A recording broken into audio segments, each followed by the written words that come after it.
કડાગામ તાલુકાના મોટી મોરાલી ગામના તલાટીનું મહિલા સદસ્ય સાથે અભદ્ર વર્તન. ગ્રામજનોમાં જોવા મળ્યો રોષ. મોટી મોરાલી ગામમાં ગ્રામ પંચાયત તલાટીની મનસ્વી કામગીરી અને અભદ્ર વર્તનને લઈ ભારે હોબાળો મચ્યો છે. ગ્રામ પંચાયતના મહિલા સદસ્ય ચૌહાણ વિજલબેન કિરણસિંહ દ્વારા આક્ષેપ કરવામાં આવ્યો છે કે તલાટી અનિલભાઈ ચૌધરીએ તેમની સાથે અપશબ્દો બોલીને ગેરવર્તણૂક કરી હતી. કમિટી મીટિંગ દરમિયાન મહિલા સદસ્યના પતિ વિશે તલાટીએ જાહેરમાં અપશબ્દોનો પ્રયોગ કર્યો હતો, જેનાથી મહિલા સદસ્યની ગરિમાને ઠેસ પહોંચી છે. આ ઉપરાંત ગ્રામજનોનો આક્ષેપ છે કે તલાટી પંચાયતમાં અનિયમિત છે અને 15 દિવસે માંડ એકાદ કલાક માટે હાજર રહે છે, જેના કારણે ગ્રામજનોના જરૂરી કામો અટવાઈ રહ્યા છે. તલાટીના આ પ્રકારના વર્તન અને અનિયમિતતાથી કંટાળીને ગ્રામજનો અને પંચાયત સભ્યોમાં ભારે આક્રોશ જોવા મળી રહ્યો છે. ગ્રામજનોએ એકઠા થઈને આ મામલે ટીડીઓને લેખિત રજૂઆત કરી છે અને તાત્કાલિક અસરથી તલાટીની બદલી કરવાની માંગ કરી છે. જો યોગ્ય પગલાં લેવામાં નહીં આવે તો આગામી સમયમાં ઉગ્ર આંદોલનની ચીમકી પણ ઉચ્ચારવામાં આવી છે. ચૌહાણ વિજલબેન કિરણસિંહ. શું બનાવ હતો એ દિવસે? શું બનાવ હતો ને તે ગામ સભાની મીટિંગ હતી, તે મુજી હતી. તે તલાટી ઊંધું હવરું મારા પતિ વિશે બોલતો હતો. એટલે અપશબ્દ બોલ્યા તમને? હા, શબ્દો બોલ્યા. એટલે તમે સરપંચને જાણ કરેલી? સરપંચને જાણ કરેલી ને. પછી એના પછી કોઈ યોગ્ય કાર્યવાહી થઈ તલાટી વિરુદ્ધ? ના, એટલે અમે આલી હન એટલે ટીડીઓને જાણ કરેલી તમે? જાણકારી હોવું. મારું નામ બુધાજી જાલમજી સોલંકી. હું ગામનો એક નાગરિક છું, સમાજ સેવક છું ગામનું. કયું ગામ? મોટી મોરાલી, તાલુકો દેગામ, જિલ્લો ગાંધીનગર. શું બનાવ હતો?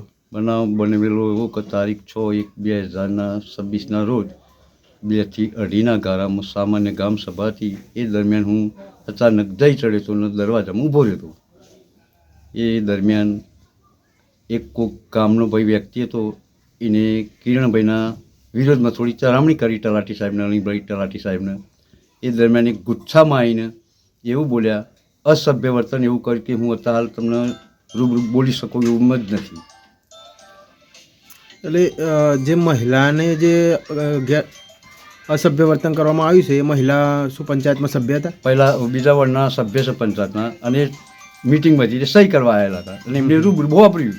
એટલે મહિલા સભ્યના પતિના વિરોધમાં બોલ્યા. એટલે માંગ શું છે બધાની તમારે?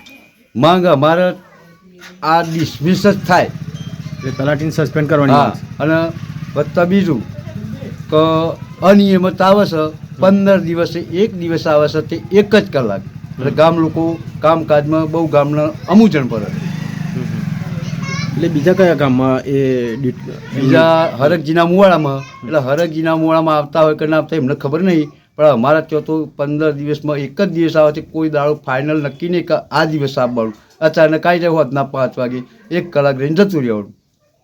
કદાચ કોઈને સહી કરવાની હોય તો ક્યાં જવું પડે? સહી કરવાની હોય તો એ પેલા આ વીસીને ફોડેલો એમને, એટલે વીસીએથી દાખલા બાખલા કાઢી અને ડેગોમ જાય, કાં તો હરકજીના મોડા જાય. તો કોકને ઇમરજન્સી કોમ હોય તો ના થઈ શકે. આ તો દાખલો 5 દિવસ અગાઉ પેલા વીસીને કીધું હોય તો 5મા દાડે દાખલો સહીવાળો મળે. આગળની કાર્યવાહી શું કરી તમે? મામલતદાર કે તાલુકા પંચાયત? આગળની લેખિતમાં તો બધું રજીસ્ટર્ડ એની કરી જ છે બધે. આ વિષયમાં ટીડીઓ સાહેબને જાણ કરેલી? ટીડીઓ સાહેબને જાણ કરી, લેખિતમાં મૌખિકમાં. તેમનું શું કહેવું છે? એમને કીધું કે આ તલાટી ના જોઈએ અને ટ્રાન્સફર કરો.